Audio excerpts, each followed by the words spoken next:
What is going on, guys? Welcome to another video on Forever Flame Racing Reviews. We are going to be discussing the Long Beach GP weekend. The weekend and the race just finished literally about, let's say 15 minutes ago. Basically what I do with these videos is I watch the race and I take my notes from the weekend from practice and qualifying, and I add the race notes, and I of course add the race notes as the race goes on, and then I film and record. There's not much editing to these videos. It's more just me speaking to a microphone and telling you what happened this weekend. That's basically what I'm going to do because I want to be the first IndyCar YouTuber to get this video out to you. Basically, I'll have to beat Stephen Land, honestly.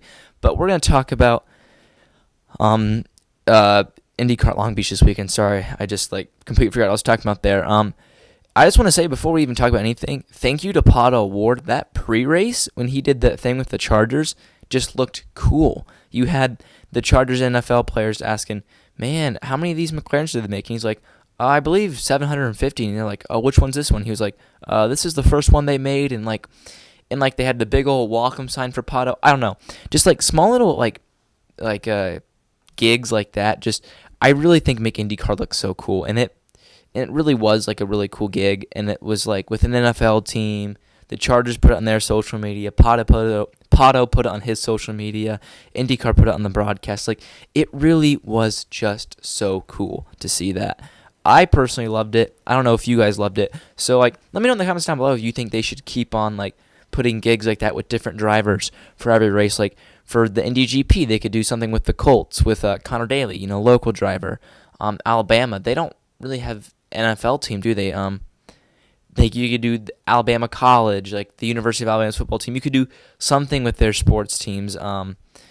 Detroit, you do something with the Detroit Pistons or the Detroit Lions, with a different driver. It really could be something cool that they do with a professional sports team in the city they're at, or in the state that they're at. Because I know some cities we go to don't. Long Beach doesn't have a NFL team. Maybe they do with a professional sports team. I don't think they do, but they have the Chargers who are nearby. So I thought that was really cool and a really cool gig, and he just made IndyCar look cool.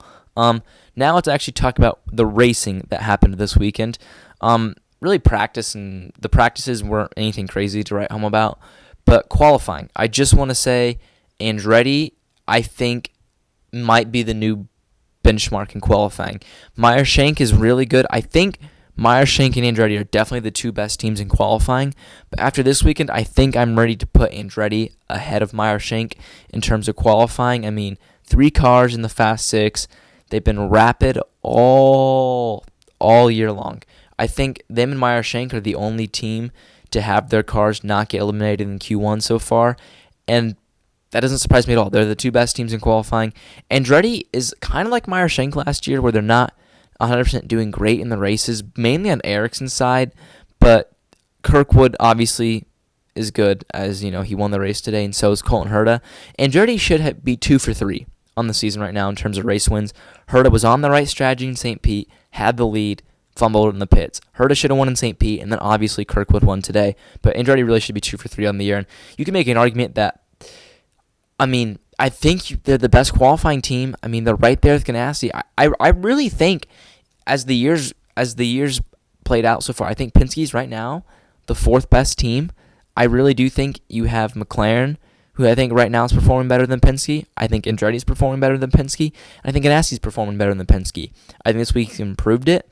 One thing that was really weird in qualifying is Christian Lundgaard had a huge crash and ended up having to replace the tub. And it sounded like he was talking out his radio as he was crashing. That was really weird to see. Glad Christian's okay, though. That was what's important. But it dropped him from what could have been probably a pole position. He was rapid to P12, but he did recover that P12 to P3. I bet the TV number is going to be... See, I'm saying this because I just love the sport, but I think you could be looking at 1.3 for the TV number, and I hope that's what it is. Let me know in the comments down below if I'm being too crazy by saying 1.3. But I legit think 1.3 is a very realistic TV number. We'll just have to see if that unfolds, but that was a great rate. Here's my thing. If you're an F1 fan and you think that you like watching F1 better, fine. Honestly, fine. But that IndyCar race was so much better than the Bahrain Grand Prix today. The Bahrain Grand Prix, Oscar Piastri just flat out dominated. This race, yes, Kyle Kirkwood was pretty ahead of everyone, But that race was insane. Those first 5 laps were the best 5 laps I've maybe ever seen on a road and street circuit race. Maybe, some ovals and IndyCar had more exciting opening laps. I think maybe to like some Indy 500s or to some short ovals where they were able to race side by side for a while. But those first 5 laps, on lap 2 when Joseph Newgarden came in to take off the softs, and you had guys basically changing their tires, I'd say it happened from like lap 2 to lap 9. I should say not the first 5. Those first 10 laps were brilliant. You had guys locking their tires left and right, guys passing. I mean, how no one crashed in those first 10 laps, amazing. How no one crashed that whole race is amazing. I mean, those guys were elbows out, hardcore, locking the brakes all day long, and no one put it in the wall. And that's amazing. We haven't had a crash since the opening lap in St. Pete.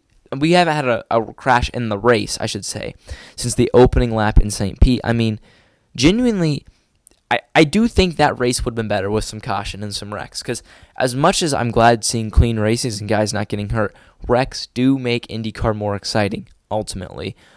We probably do need a caution or two at Barber, but Barber, you can have a good race at Barber without any wrecks with a strategy race. So we'll have to see. Maybe we don't need a wrecks, but I'm just saying, I think there's a chance we have fully green at Barber and fully green at the Indy GP. I think there's a chance when we go all the way till the Indianapolis 500 until we have a wreck in a race. I genuinely do think that.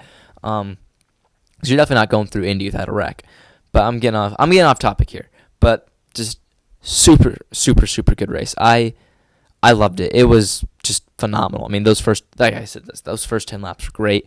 We need to talk about the championship, the top 5. You have Alex Palou, P1, Kyle Kirkwood, P2, Christian Lundgaard, P3, Felix Rosenqvist, P4, and Scott Dixon, P5. Is Christian Lundgaard the new number 1 at McLaren? I'm not ready to say yes to that, but it's definitely going to be interesting to see as the year unfolds. Can Kyle Kirkwood challenge Alex Palou for the championship? Once again, we're just going to have to see how the year unfolds. Why not, though? Why not if you're Kyle Kirkwood? Go big or go home, in my opinion. Let's talk about Will Power and if he'll be at Penske next year. So I do think if you re-sign Will Power, it's a 2-year deal, because I do think you can get 2 years out of Will Power. He's going to perform the way he's performing right now.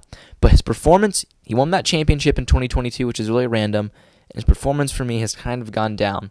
23, I think he took a step back, and 24, he took a step back. My personal opinion. And I think 25, he's still taking a step back. I think for Penske, you can still get 2 quality Penske years out of him. But the question is, do you pass on a young guy like David Malukas? Or, honestly, why not Santino Ferrucci? I think Santino Ferrucci would do better than David Malukas in the Penske.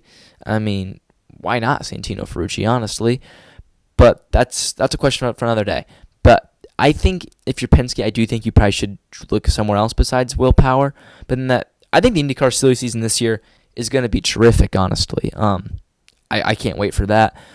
Unfortunately, we have another 21 days until the next IndyCar race, which is ridiculous. As I said, my next video coming out probably on Wednesday. Yeah, definitely Wednesday. So stay tuned for that. It's going to be the IndyCar schedule fix for 2025. We're just going to be fixing the IndyCar schedule and how to get these 21 gaps erased. So that's going to be fun and exciting. But this race, just incredible. Loved it. Yeah, and that's my 2025 Long Beach GP review. Stay tuned and see ya.